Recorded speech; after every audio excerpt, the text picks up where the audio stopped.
Hello, dear friends, lovely audiences. Welcome to the East West Show. Jack Chow with the East West Show for many, many years with glory with GNE TV.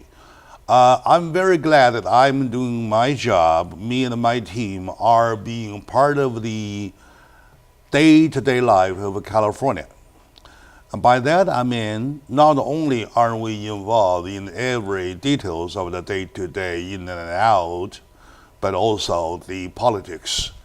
In the election year, especially this time, when summer is ending, we're going almost about a month, a little bit more, towards the midterm election though. We're busier not for nothing.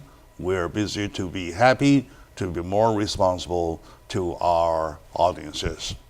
And with that, I'd like to once again introduce my good friends who are almost acquaintance here already, because the previous shows for the last 1, 2, 3 times had quite a good response. And some emails I received, some calls I received, and gave a very, very, very high ranking. I mean, not official high ranking. I'm talking about the political analysis like that. So they showed a lot of concern. So with that, I would like to say welcome back to both of you to the show. Appreciate it. Thank you very much. All right. To be more precise, my good friend, candidate for Assembly 58th District of California, Mr. Mike Simpfenduffer. Thank you, sir. Appreciate coming back. A successful businessman, a successful banker who has seen enough, who has seen so much that he decided, okay, it's time. It's time he walks out. It's time he stands tall. It's time to say, I'm the man, right? That's why he's running for the district of the 58th of California Assembly House. Next to him is my other good friend. He is the founder and the CEO of the Asian industry B2B, right? And he is the person that you never wish to miss. He is the one that puts people together, puts efforts together. I call him the glue, the whatsoever. You go ahead, feel free to describe him. I rely upon him a lot. Sometimes I pick up the phone, call Mark and say, Mark, can you get me somebody who will support, for example, proposition number 6? Well, next day I get the man or the woman or whoever, right? So some kind of relationship describes. Now Mark is assisting Mike for his campaign. By the extent that so deep I get into his campaign though, I feel that I can always say that I will cast my vote to him. Thank you, sir. Because I like what he proposed, what he takes about the U.S. politics, especially California politics. So that said as a lead line, we really want to start at a crazy point. Last time. Remember last time we mentioned almost at the ending of the interview, AB 186, right? That crazy law, if really signed into law, I would say whole California will go crazy, right? So lots of people say, there's one guy who wrote to me say, if we call all the previous laws, say AB 109, quoting AB 109, 47, 57, whatsoever, blah, blah, blah, blah, blah, blah, blah, crazy, this is almost lunatic. We go lunatic already. So you want to come back to 186 in case all of the, it is not every audience know how dirty the 186 is. So you want to bring us the whole thing of that, please? It is, because it's hard for people to believe that a group of politicians would actually say, we want to put safe drug houses in your community and give the local cities the authority to do that. Because when you bring it out, they're in disbelief. And we want to be able to share, here is the reality. It is sitting on the governor's desk, which meant it went through all of the procedures, all of the votes in the Senate and the House side of the Assembly. And they voted to, yes, we want to allow cities to set up San Francisco-style shooting up houses for the heroin users. Because we will make sure at taxpayer expense that it is clean and safe. And then there are 8 counties going to have those kind of houses. Well, now statewide. Yes, we'll have that ability. They will experimentally do 8 counties with the free houses with the taxpayers' money to assist the drug users to apply the drugs. Yes. Including heroin up. Yeah. I remember exactly after discussing with you. Yes. I went to look for the text. Yes. I found the text. I found everything, every detail. I can even quote unquote some of the text. The real language says heroin and up. Yes. All right. And then the supervision, the doctor supervision, and the nurse assistant would not be limited only to the fact that they are not over-drugging themselves, overdosing themselves. Yeah. They are directing them how to properly do it, how to feel better, all right? How to feel 100% enjoy the happy life whatsoever. And people, I know they wrote you because I got some of the same messages of disbelief. It's not disbelief. It's not political thunder. It's reality. It's a law. Remember when you desk. first mentioned the number AB 186? I was in question. I said, could that be true? Are you sure? Correct. And a quick question, right? Are you sure you're not out of your mind? Exactly. Something like that? Because normal people go, I'm getting up and going to work every day. A lot of times we're working 2 jobs or more per person. We're wanting to make sure our children and our elderly parents are in a safe environment, so we try to live in the best place possible. And now the politicians in Sacramento said, well, you know what? We have such a bad drug problem, so instead of trying to fix and cure the problem, we're just going to throw in the towel and say, well, you know what? So people don't OD and die. Let's have it supervised by nurses and doctors at taxpayer expense and allow the drugs to flow more freely into our neighborhoods. You know what? If we do not stop them doing so, next thing you'll see, they will be putting in office. Yeah. Oh yeah. Yeah. That's where it's headed. Yeah. They will be putting in office. Okay. Or you'll have a mobile RV come into your neighborhood Saturday at 9 o'clock. Free No, drugs. I mean in the office, in our assembly office, Yeah. in our senator's I know. office It's or something like silly. that, to be a leader or something, all right? Okay, now, Mark, I got one call from a guy. This guy say, after reading that article about all the crazy laws, he calls it dirty politics. His true word was dirty politics. I want you to give a little comment about how people would have the impression such as dirty politics. Well, it's obvious. I mean, as you can see, we have the people we elected, and we the people ended up electing these people on very shallow and low information. So obviously, one party, the incumbent party in power right now, they fooled people into believing, oh, we're for the minorities, we're for this and that.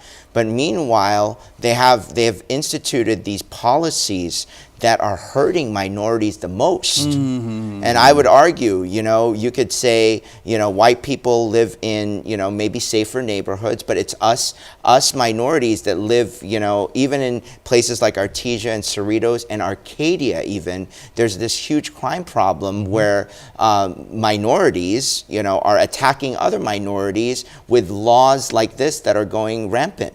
So how are we, so it's absolutely dirty when you have the minority politicians of the incumbent party, such as his opponent, going after and shaking down their political opponents and hurting society by introducing these crazy bills. So that's very dirty. Yeah, of course, right. We all know the word dirty, all right? I started to know the word dirty since I was 3, so I don't have to be educated with you about what the word dirty means. But dirty politics happens to this country, beautiful California, under this beautiful flag of democracy, means even dirtier, all right? Okay. Without having to mention a name, I wish you do not mention any name at my show. I heard somebody saying that, okay, if you do not do the XYZ, I will expose my story that I have sex with 3 guys in my office, the names. I'll expose names. So if somebody did say that, though, do you call it dirty politics? That is very dirty. I mean, it's horrible that, you know, we have this Me Too movement, and I know, and I have in my family people who have been sexually harassed and assaulted, and their pain and their justice has been minimized and hurt by all of the charade that's going on. This information provider might be a liar, all right? Who provided me the 3 times office sex story, right? I mean, I really wish he or she who told me the story was a liar. It's right? In that, if they are liar, I feel better because, all right, I can say in California, at least I'm in clean water, like my fish in my tank. I clean the water 3 times, every 3 times. I mean, every 3 days a time, right? So now that if they are not confirmed a liar, though, I don't even know where to pick up a word to express myself. Oh, I mean, and the problem with what's going on right now is these facts have come out, and you know, from reputable sources, and they're out there. But yet we don't have LA Times or other publications that have a bigger reach publicize this. And really, what's happening in this country is a groundswell of we the people. Let me check with Mike. Mike, how do you think, the trustworthiness, the reliability of the sources of that information about the sex story thing? There was absolutely no pushback from the people involved. So if it was, slander, the people that got named, pushed back saying, hey, you're wrong, it's not me, I'm going to sue you for slander. None of that happened. And as a result, the speaker became so angry that these tactics were used by sitting members of the assembly to shut down an investigation. He hired a second investigator to pick up where the last one got forced to leave off. And we are now in the midst of that investigation going on. And now we've learned in the last several days that the member of the assembly involved that's being investigated used witness intimidation and witness tampering tactics to try to shut down the second one. That goes with the story that I will name the 3 guys who I had sex with in my office. And now, in addition to that, we have witness tampering and intimidation. And so a lot of times the people are they almost push back and say, I'm sorry, I just can't handle or believe elected officials would do that. They do. Yeah, that's what and that's where we have to get involved and realize bad apples occur. All right, Mike, let's take a short moment out. Exactly, that was my first question. When we come back, and then I will ask you why you're running. Right. So, my dear audiences, let's take a short moment. We'll be back.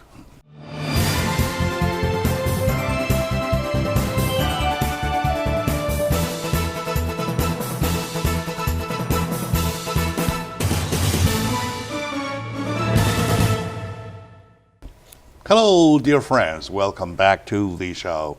Jack Chow on the East West Show with GNE TV.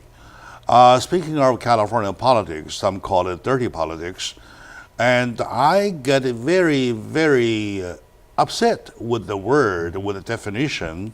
However, when hearing stories about those dirty actions whatsoever, I really started to pin my hope on the fact that those who provided to me the information were liars, right? If they are not liars, then I don't know what to do. I don't know what between laughter or between crying. I got to think a little bit to choose what I was going to respond, right? Okay, now, forget the whole thing though. Mike, I know that you have seen a lot. You have seen enough. In the very beginning, I told the audience that, oh yeah, here's the guy who believes that he has seen enough that he decided to run. Is that as simple? Or you want to give us more details or vivid details how you exactly feel about your obligation to run? It's the reason why. When I thought about running, I reached out to some elected officials that I knew. And their response was, if not now, when? And I realized, you're right. It's not easy to take on a machine. It's not easy to take on the party bosses. It's not easy to go in against well-funded opponents that are entrenched. And as we've seen over the last several weeks, will use dirty tactics such as blackmail or witness intimidation to try to preserve their own power. At some point, you got to do what's right. I want our children, my children, your children, grandchildren, the viewers' children, to be able to go to school safely.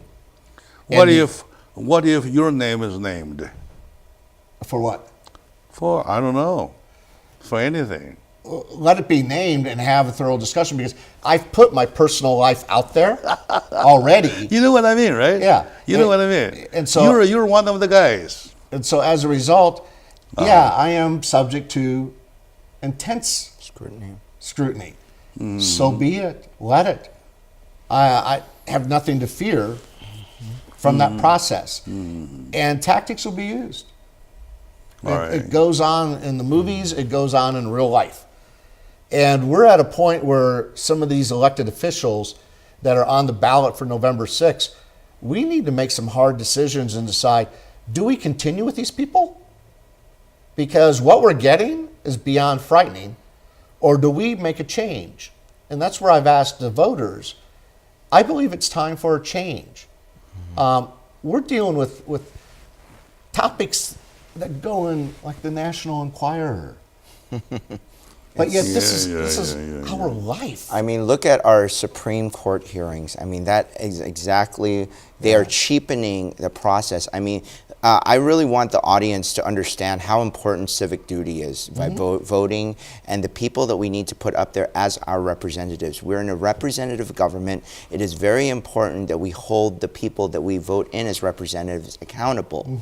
And every 2 years in Assembly, we get to switch them out. Okay, and every 4 for the Senate. But we need to exercise that and really keep them accountable. And what concerns me is his opponent is actually blatantly disrespecting the office by having sex in her office and bullying and sexually harassing her interns or the people that work at her office, and also participating with her colleagues in a shakedown process. You be responsible for all your own words, your own statement, all right? And as a media man, I'm really going to ask you, be responsible for all your own statement, right? And unless it's a rumor, unless somebody lied to you, all right? So let's put it. What I want to point out was that, remember last discussion, we were so bothered, we suffered so much about how come this kind of crazy laws will come into being. I think you said the key word, laws. Laws. Sometimes the legislatures in different states will get off on a tangent and you'll get a crazy law. Yeah. We got a whole package of them. Yeah. Yes. Straws. And that's bothersome because we got to step back and ask ourselves, why did we get so many?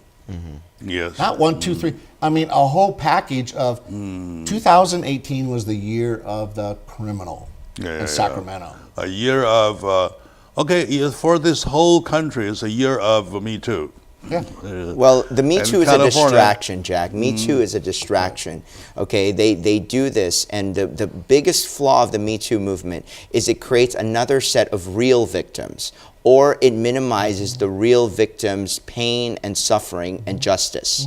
Okay, that is the problem. In this case, because it doesn't fit some stereotype of a female, males are getting harassed at the workplace. To me, you are having some hard time let politics stay politics. You see what I mean? Otherwise, I drag over a girl, any girl, and say, me too. All right? So the guy is in trouble. All right?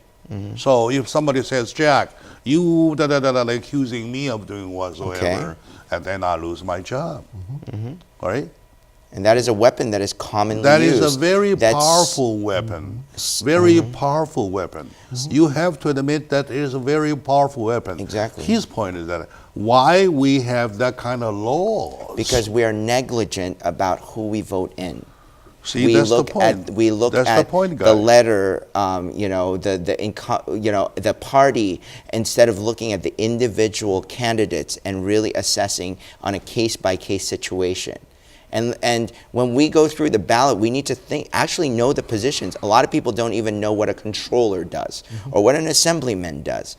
Understand how it all fits into the bigger mosaic of the government. And then when you do that, you can make more informed decisions and hold people accountable, regardless of party.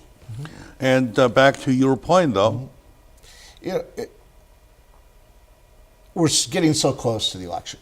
And the debate's pretty intense. We've got to decide, do we support what's going on in Sacramento with everything that we get? These intense discussions, you get better protection than the other.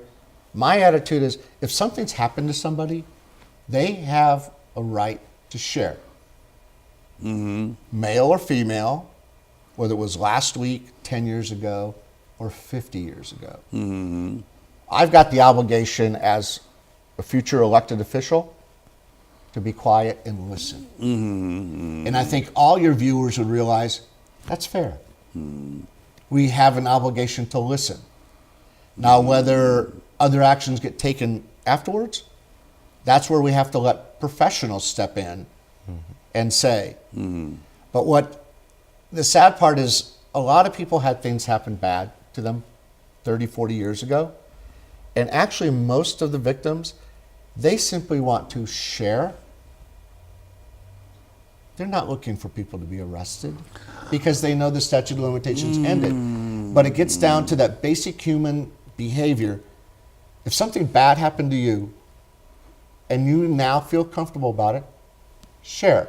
Because a lot of times that's all the victim wants to do. Absolutely. Is get it verbalized, and then they will suddenly realize there's probably some other people that had that same experience.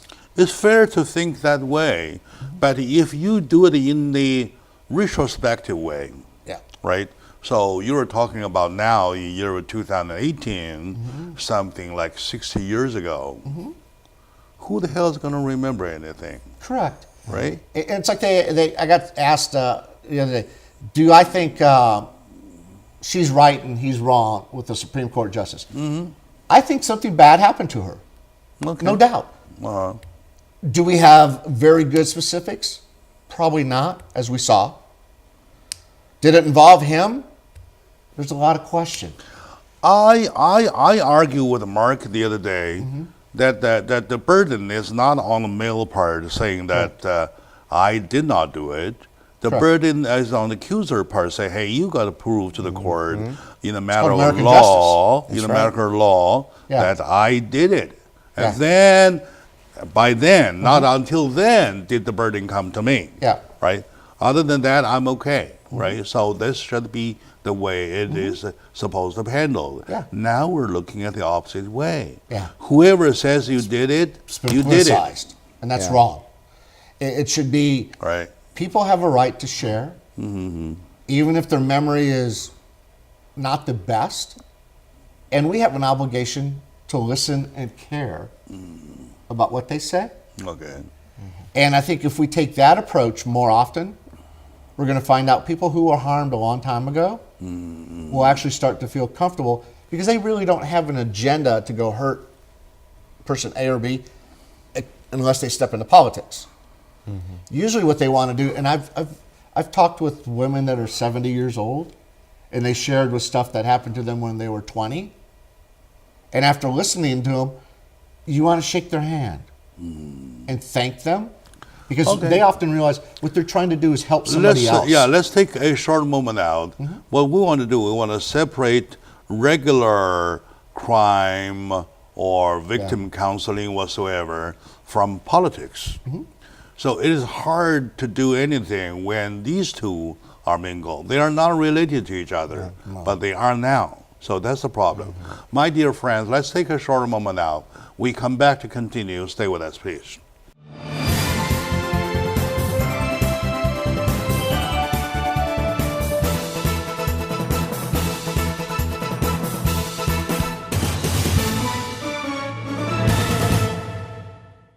Hello, dear friends. Welcome back to the show. Jack Chow on the East West Show with JNE TV.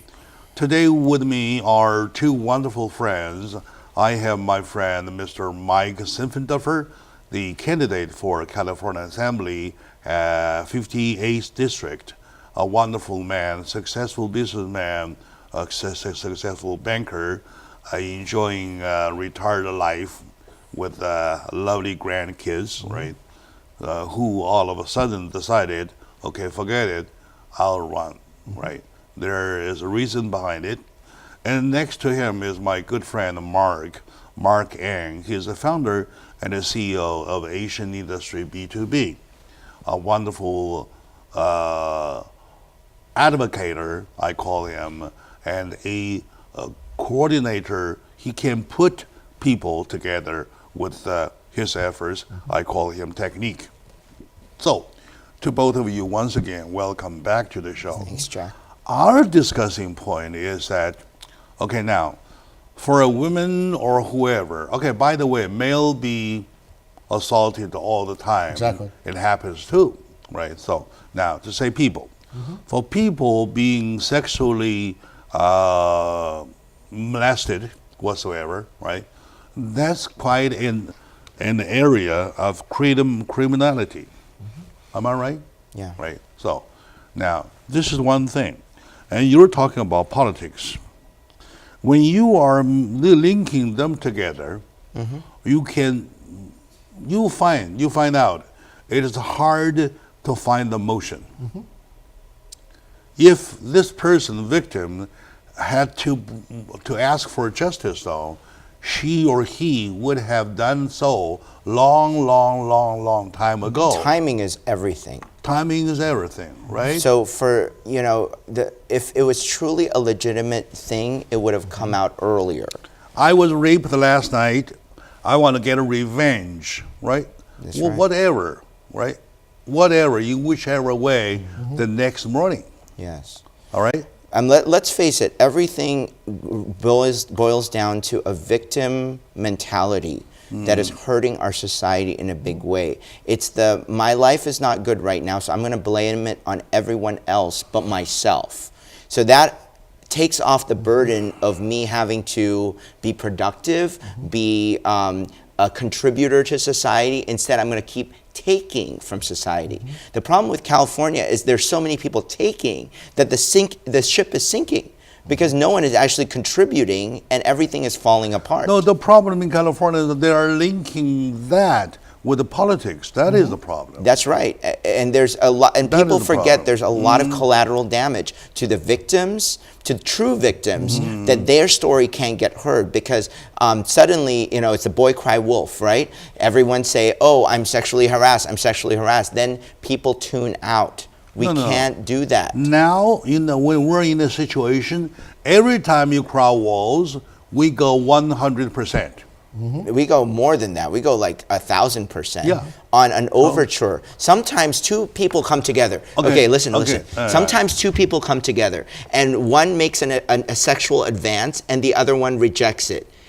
That doesn't need to mean that it's rape or sexual harassment. It can just be a straight up rejection. And I know you shared a story last night when we had dinner, and it was like, yes, same type of thing. So I ran away from it. You ran away. Right? You just said, I'm not into this. Bye. Done. Right. That's it. Right. Good that.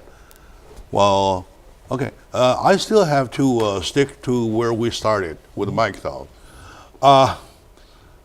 Well, complaining doesn't help, right? Anxiety doesn't help either, right? What we want to do is that we want to save California. We want to see a California with a politics that is clean, right? So now everything falls upon shoulders of the new coming man, the oncoming man, right? Let's be the oncoming man. I believe I can take you as one of the oncoming man. So as one of the oncoming man, what do you think you can do to change the culture? To I don't know what to say.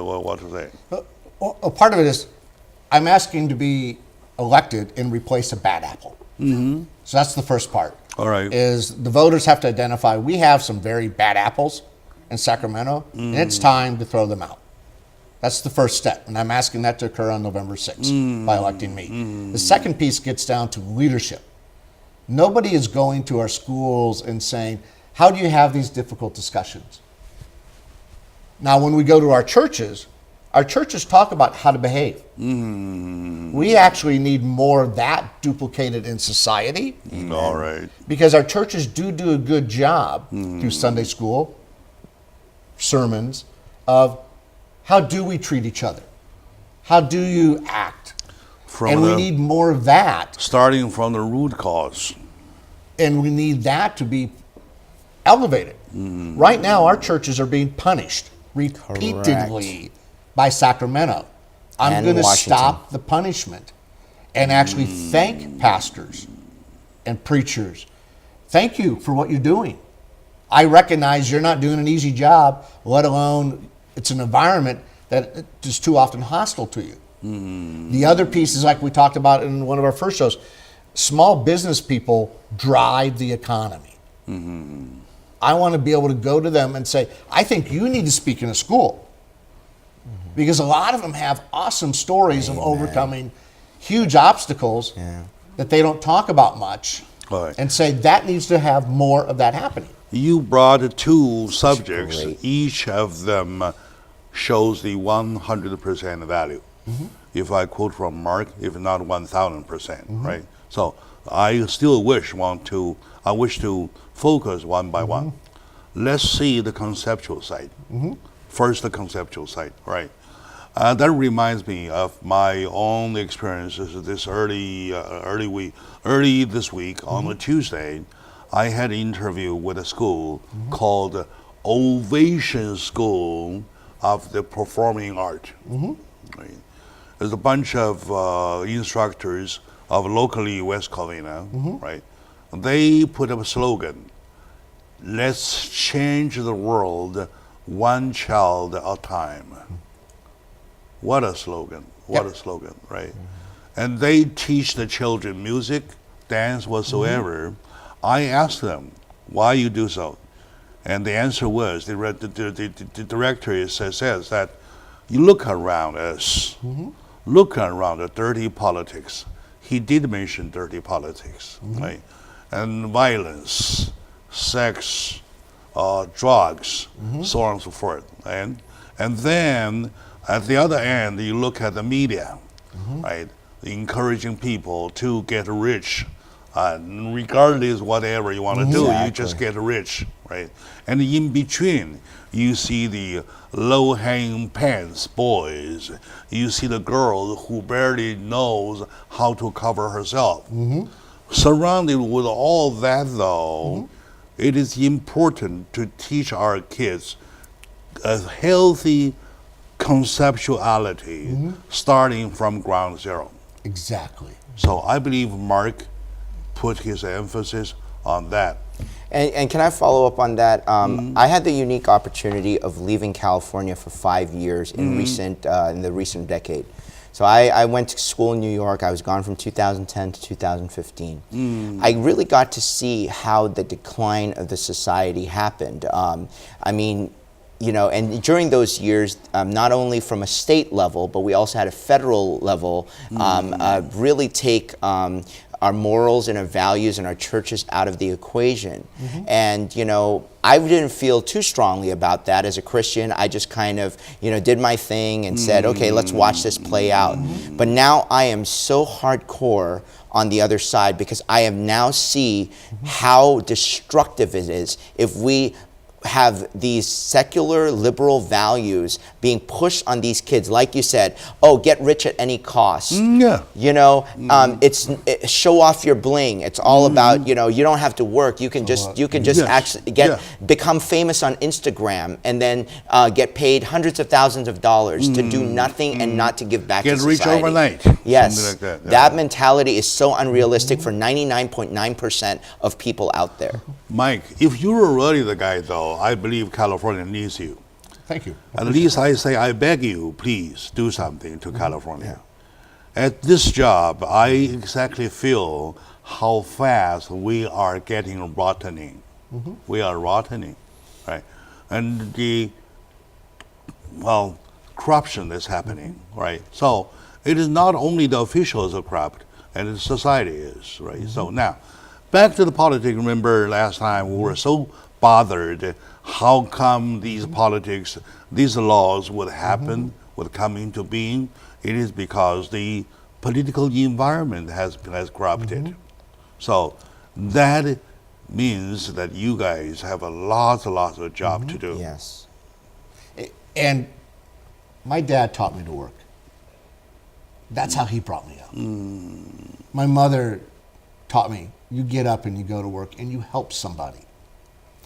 Those are the values that I'm asking the voters to vote me in to go do. So when they get up and go to work every day, they say, well, you know what, at least I got one elected official that's on the same page I'm on. And drive that discussion. That's the one advantage an elected official has, is you have that, quote, microphone, that bully pulpit, whatever you want to call it. And I recognize that. And you don't have to pass a law to invite pastors to your office to say, I'd like to have pastors come in and let's visit. What can we do locally to help our kids understand using drugs equals less employment? No one's doing that right now. I will be. I will make sure kids understand that if you want great jobs, but you have to have great behaviors. You are confronting into a trend that the state will provide the houses, safe houses for the drugs. And how are you going to survive, let alone you bring a trend as a culture into the culture? And Mike has a spirit See for my that. point? Mike has a spirit for that. This is why I like Mike so much. You know, there are a lot of candidates running. That you need someone with the energy and the values and the strength to go in and affect change, and the lack of fear, the fearlessness to be different. Yeah, I like his unrelenting push from day one. Says that I've seen enough, I want to do, right? And now he still says the same thing, yet he added with lots of tactics, right? Lots of detailed tactics. And that's good. I like his push. We're fans. Yeah, that's what we need. Like I said, I almost beg you, please go there. California needs that kind of person. And fight. Right. Okay. All right, my dear friend, with the wonderful human being, Mike Simpfenduffer, candidate for California Assembly House 58 District, and also his assistant, also founder and CEO of Asian Industry B2B, I believe they can make things go. They can spin things around. I'm not only saying that good luck to you. I'm saying that good luck to Californians because we need that move, right? We need that concept. We need that point.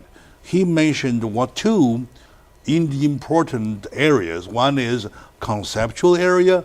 We are getting corrupted. We need some fresh air, fresh push.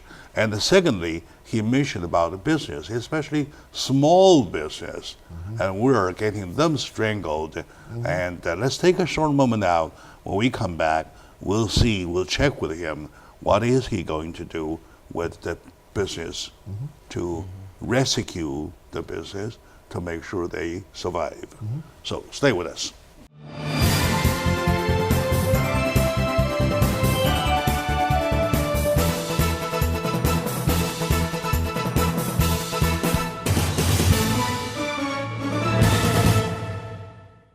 Hello, dear friends, my lovely audiences. Welcome back to the show, Jack Chow on the East West Show with GNE TV. California is beautiful, and California was beautiful, and it was until this recent years, California was beautiful. I don't know what's wrong. Recent years, starting from whichever point, we started to see strange things. To see strange things. It was quite a shock to me that when we started having the third bathroom, that was my first shock. And then I started seeing those crazy laws going out of bound, right? And according to Mike Sinfendorfer, oh, by the way, speaking of Mike Sinfendorfer, there is a article covering him, a City Magazine, issue 971, issue 971. Go find us a second article featuring an individual. As an individual and as a candidate, he probably will tell you what his take about California politics, what he can do about California, what's wrong with California from the root cause, right? Now, I need your brain on this one, talking about our business, right? Remember last time we mentioned about Proposition even 65, right? That strangled business, especially small business. Now that on one hand we say we need money, everywhere needs money. Okay, AB 109 is money related. Should we have the money? Had we have the money, we would not even need the AB 109. So the following troubles can be prevented, right? Now it's a money issue. But where to get the money? By strangling business? Or Which what? is what we're doing now. Yeah, I know. That's And why I'm as a asking. result, That's why I'm asking you. When they sir. looked at 140,000 people leaving California every year, they're middle class. And they're being replaced with people who come in and get on welfare because we've become the welfare capital of America. When you talk about drilling it down, it's about going to the cities. They have the targeted census tracts that HUD has identified and start to ask city councils to help businesses and help foster growth. What would happen if for a 2-year period, no fees? For a new business that would locate in a targeted census tract, that would foster business growth. Nobody has ever gone to the high schools when they talk about the career days and career paths and said, you know what, we should invite companies that allow franchising to set up. Because you never know what 3 families might come together and could come up with the $50,000 or $75,000 initial fee and borrow money off their house to get a business going. We're doing none of that. I'm going to be doing that as part of not one idea for a solution, but as multiple real world solutions that will drive. That's what you're good at. Businesses. A businessman. Can right? you imagine that we go to the high schools and we're bringing in 15 companies that allow you to purchase a franchise, you know, on the low end, meaning moderate investment, and have them present as a job? What a paradigm shift that would be, because then you got the high school kid going home to mom and dad and going, you know, we've been talking about getting our own business. You know, we've been saving the money. We've been conservative with our house. This might be, career day was not only about career opportunities with different companies, it was about franchise. opportunities. That's what we need to be doing more of. Good. I'll better check with Mark. Now that you're an Asian industry B2B, right? That's exactly your cup of tea. At your B2B roundtable, what kind of talk, whatever, this being the subject too?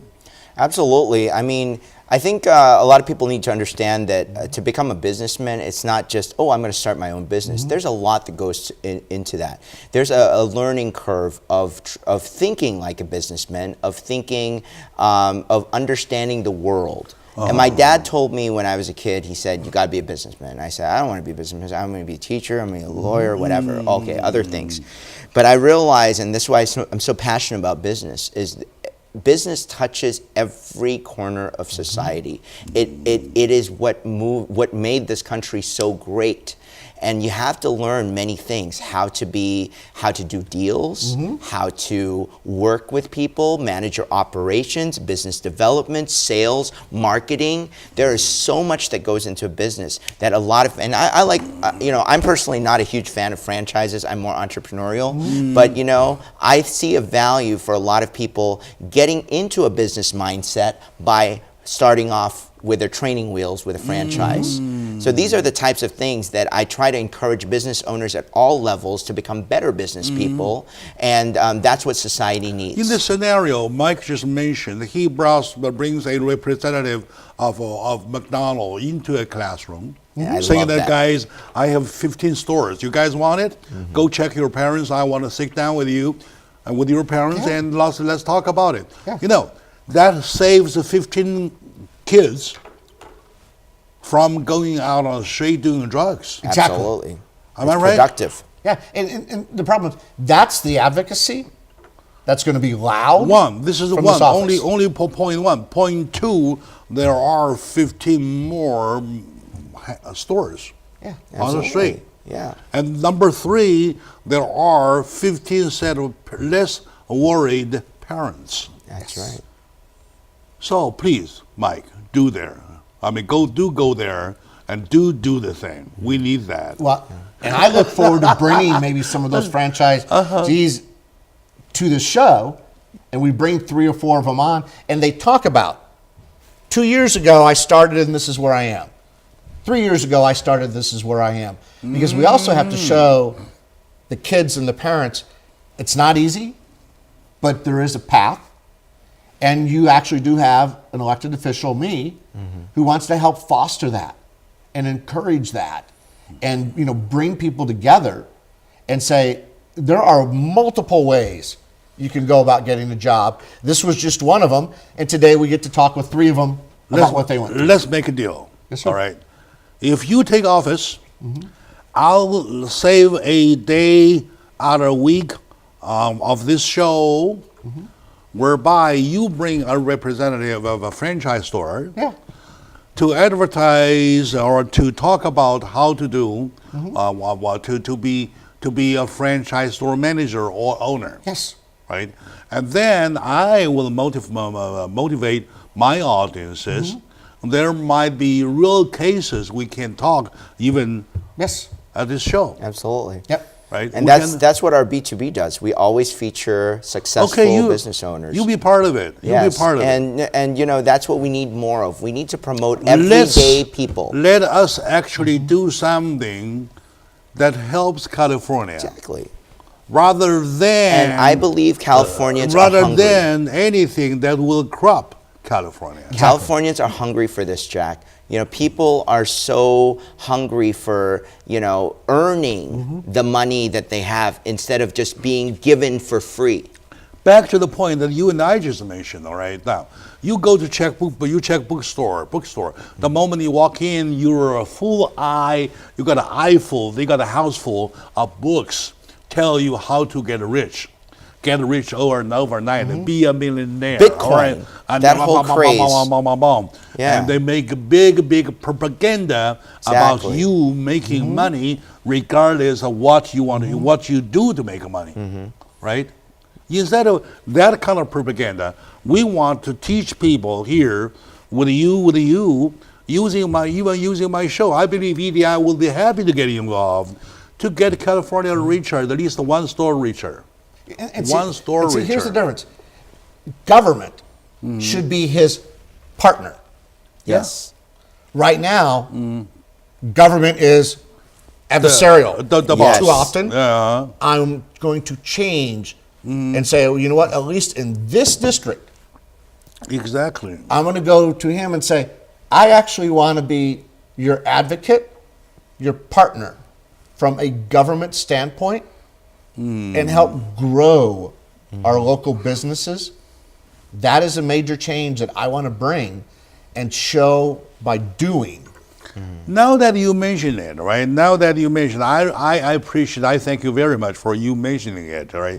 Let alone the state house in Sacramento. You go walk into any city hall. What you want to see? Long faces. One is longer than the other. Yes. I promise you, we challenge. I can bet $1,000 on any face you see as a longer face. As a longer face. Why? Because they believe they are the authority, right? They are the strangling hand, right?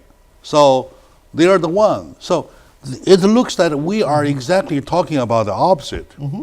When you're talking about getting efforts to do drugs thing, right? And then you're facing the state giving the giving the free house of the drug house. And you're talking about pushing up the business, they give you strangulations or whatsoever, right? So now, it is a moment somebody with guts and brain, lots of guts and lots of brain, walk in there, pick up the office, say, hey, here's my office.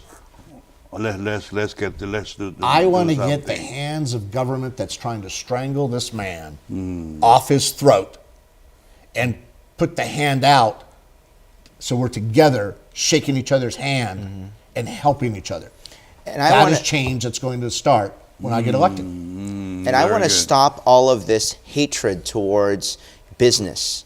Okay, I mean, there's this mentality, this loser mentality out there that you have to get a government job. You which are really right. You are right. Yes. Yeah, just is sucking off everyone else is what it is, and not really creating their own value. And you know, and it doesn't have to be the biggest businesses like Tesla or Elon Musk as people that we revere, but it should be your everyday man, and that is what is lacking right now. We got to face reality. In reality, it is not everybody can be Elon Musk. Absolutely, right? and It's that's not okay. everybody can be Jack Ma Yun. Right? Yeah. Bill Gates. This is on the average. Not even not even everybody can be Mark N. Something like that. All right. Thing is that now he points to these two things. Number one, conceptually we're corrupted. Number two, business-wise we're getting strangled. Right? These two things go hand in hand. That's the way we're heading toward too. Nowhere else. However, with your effort, I get involved. Let's see EDI getting involved. Let's Absolutely. promote the uplifting air of California. Let the bad guys feel shamed, Exactly. feel shameful. With at least when they do bad things, they do it with shaky hands. All right. Now what we see when they do bad things, they do it this way. Right? So at least we want to make them do the bad things with shaky hands, looking around. Am I getting caught? No, right something like now that? they're still getting voted back in and rewarded for doing those bad things. All right. That's the thing, Mike. Time to change. Continue. All right. Yes. Last 30 seconds. Your message, please, to your own voters, please. We've had a Sure. very healthy discussion about where we're coming from and the challenges we face. I am asking you to do what you need to do on November 6th and make that change. I do believe we deserve better. My name's Mike Simpfendorfer. I'm asking for your vote and for your help on November 6th. Thank you. I'm asking you, please, do go there. Make sure you do go there, and we count on you. Yes, How sir. about that? Oh, very good. All right, my dear friends, thank you for watching. And to each and of you, thank you for sharing, and I wish you good luck. Thank you, sir. All Appreciate right? it. And thank you for the excellent job.